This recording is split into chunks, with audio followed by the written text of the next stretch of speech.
May mga sandaling napapansin mo yung kakaibang katahimikan kapag may babaeng nakatingin sa iyo.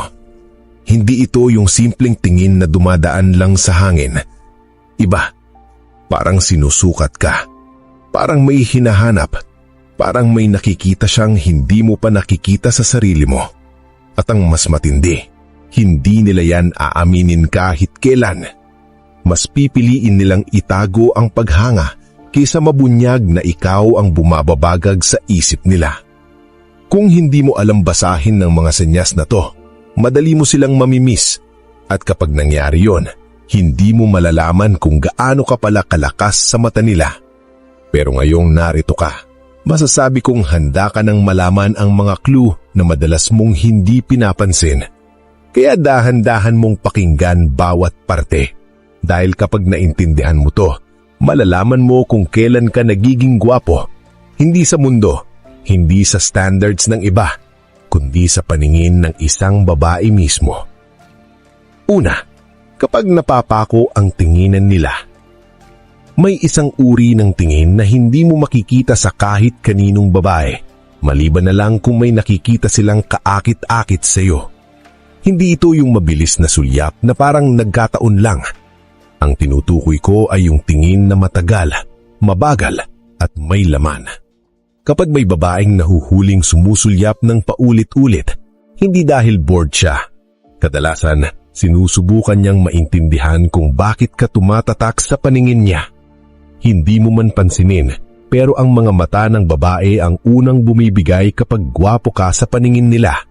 Kapag napansin mong bigla siyang nag-aayos ng upo, naglalambot ang balikat, o pumipigil ng ngiti habang nagmamasid, hindi aksidente yon. Iyon ang instinct. Iyon ang subconscious attraction na hindi niya kayang pigilan. At kapag nahuli mo silang ginagawa to, bigla silang mag-a-adjust. Minsan iiwas ng tingin, minsan magpapatay mali siya.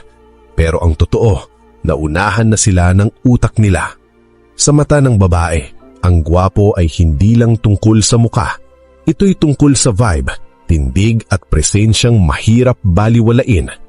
Kung yan ang reaksyon nila sa iyo nang hindi mo naman ginagawa ang kahit ano, may dating ka sa kanila na hindi mo pa napagtatanto. Pangalawa, kapag nagiging mas tahimik siya kapag ikaw ang malapit. Kapag may isang babae na biglang nagbabago ang kilos kapag nandyan ka, hindi mo pwedeng baliwalain yon. May mga babaeng buong araw maingay, kuwela, halos hindi nauubusan ng salita. Pero pagpasok mo sa esena, para bang may humigop ng hangin mula sa paligid. Mas nagiging composed siya, mas controlled, parang bigla siyang namamalayan ang bawat galaw niya. Hindi ito simpleng hiya. Ito'y tensyon na hindi niya maipaliwanag. Parang may biglang bigat sa hangin na siya mismo ang nakakaramdam. Minsan mapapansin mong nagiging mas maiksi ang sagot niya, hindi dahil suplada siya, kundi dahil ayaw niyang magkamali sa harap mo. Ayaw niyang may masabi siyang awkward. Ayaw niyang magmukhang sobrang excited. Ayaw niyang mapahiya. Yung dating diretso niyang tingin sa kahit sino, biglang nagiging mailap kapag ikaw ang kaharap. Parang gusto niyang tumingin, pero pinipigilan niya. Dahil baka mahalata mo kung gaano siya ka-conscious sa presensya mo. At pinakamapapansin mo, yung energy niya.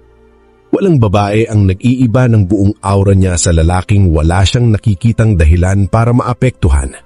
Kung ikaw ang nagpapatahimik sa isang babae, hindi dahil intimidating ka, kundi dahil may dating ka na hindi niya alam paano haharapin. Isa kang presensya na napapansin ng katawan niya bago pa ng utak. At yan ang uri ng tensyon na hindi madaling mawala, lalo na kung gwapo ka sa paningin niya. Pangatlo, kapag dinadamihan nila ang maliit na interaction, hindi lahat ng babae marunong maging direct, lalo na kapag may nararamdaman silang atraksyon. Kaya ang ginagawa nila, dinadamihan nila yung maliliit na paraan para lalabas na parang simpleng interaction lang. Yung tipong, "Uy, kumain ka na?" Kahit wala naman talagang dahilan para itanong. Yung bigla ka nalang babatiin ng hindi mo naman inaasahan. Yung magko-comment sa bagay na hindi naman espesyal, pero ang dating ay gusto lang niyang makahanap ng dahilan para makipag-usap sa'yo. Makikita mo rin na kapag may grupo, palagi siyang may pahabol na remark kapag ikaw ang nagsasalita. Hindi para pumuna, kundi para sumali sa mundo mo.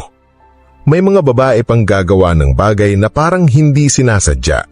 Tatayo sa tabi mo kahit maraming mas maluwag na lugar, dadaan sa likod mo kahit pwede sa harap, o biglong magsisingit ng maliit na joke para lang marinig mo ang boses niya. Hindi obvious sa kanya yan. Ang totoo, instinct ang tumatakbo. Kapag gwapo ka sa paningin nila, hinahanap ng katawan nila ang paraan para magkaroon ng connection kahit gaano kaliit. Minsan hindi mo man mapansin sa una, pero kapag napansin mong consistent, doon mo mararamdaman ang totoo. Hindi niya kailangan ng malaking rason para lapitan ka. Ang mismong presensya mo ang dahilan. Pang-apat, kapag nagmumirroring siya ng hindi niyang namamalayan. May mga babae na kayang itago ang nararamdaman nila sa salita, pero hindi nila kayang disiplinahin ang katawan nila. At dito nagiging halata kung gaano kalakas ang dating mo. Ang mirroring ay hindi ginagawa ng sinasadya. Walang babae ang may oras para pagplanuhan na gagayahin ang galaw ng lalaki. Ito ay automatic response, isang tahimik na pag-amin na may epekto ka sa kanya kahit hindi ka nagsasalita. Kapag kasama mo siya at napansin mong pareho kayo ng timing, kung kailan ka hihinga ng malalim, kung kailan ka mag-aayos ng damit, kung paano ka uupo, hindi iyon simpleng sabay lang kayo. Ang utak niya mismo ang sumusunod sa rhythm mo. Para itong subconscious attempt na maging in sync sa presensya mo dahil ganito gumagana ang katawan ng taong naa-attract sa isang tao. Mas lumalakas ito kapag wala kayong direktang usapan.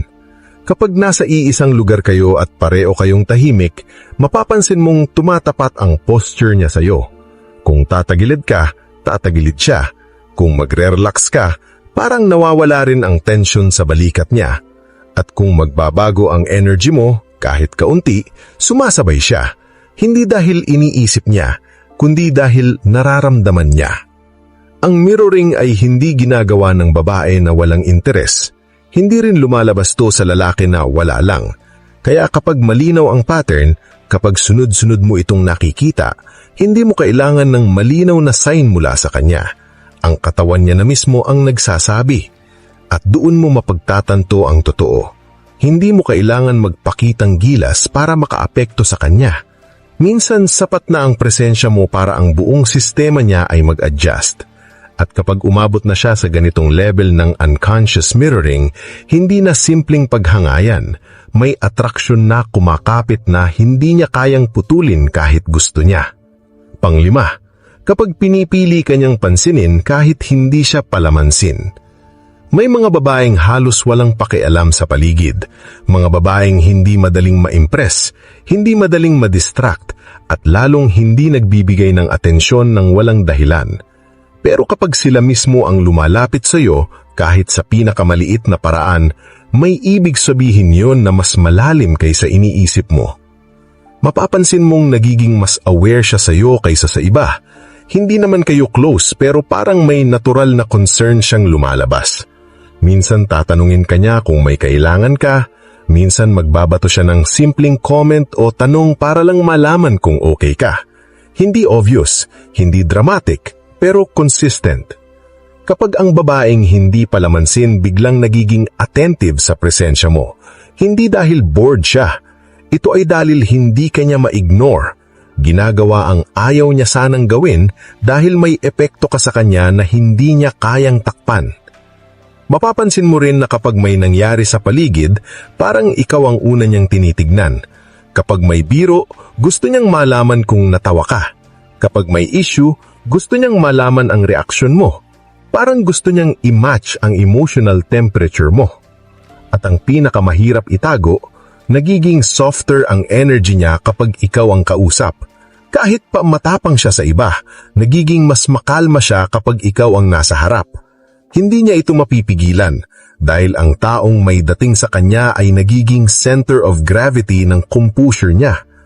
At kapag napansin mo ito sa babae na hindi naman talaga expressive, alam mong hindi ordinaryo ang tingin niya sa'yo. Pang-anim, kapag nag-aayos siya kapag ikaw ang kausap.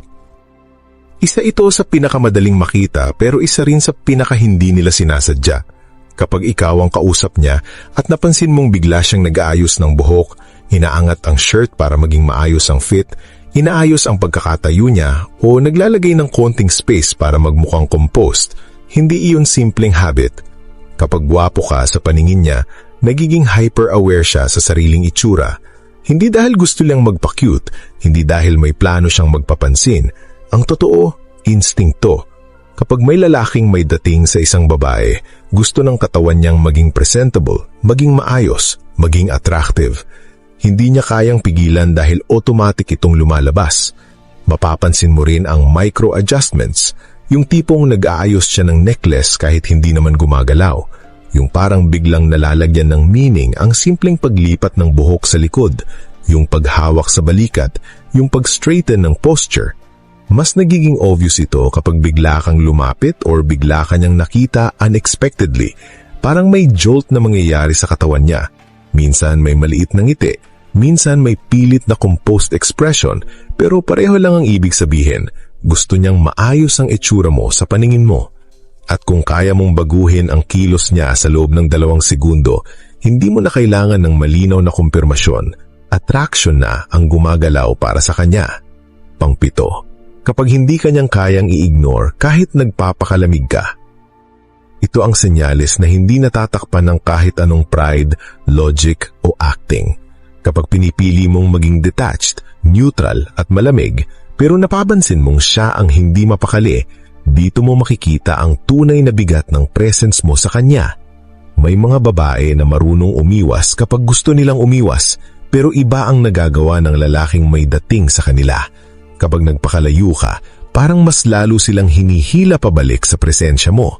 Kahit ayaw nilang magmukhang obvious, gumagawa sila ng paraan para mapalapit. Bigla silang may tanong, bigla silang may comment, bigla kang babatiin kahit wala namang dahilan. Hindi nila ito ginagawa para magmukhang clingy. Ginagawa nila dahil naiirita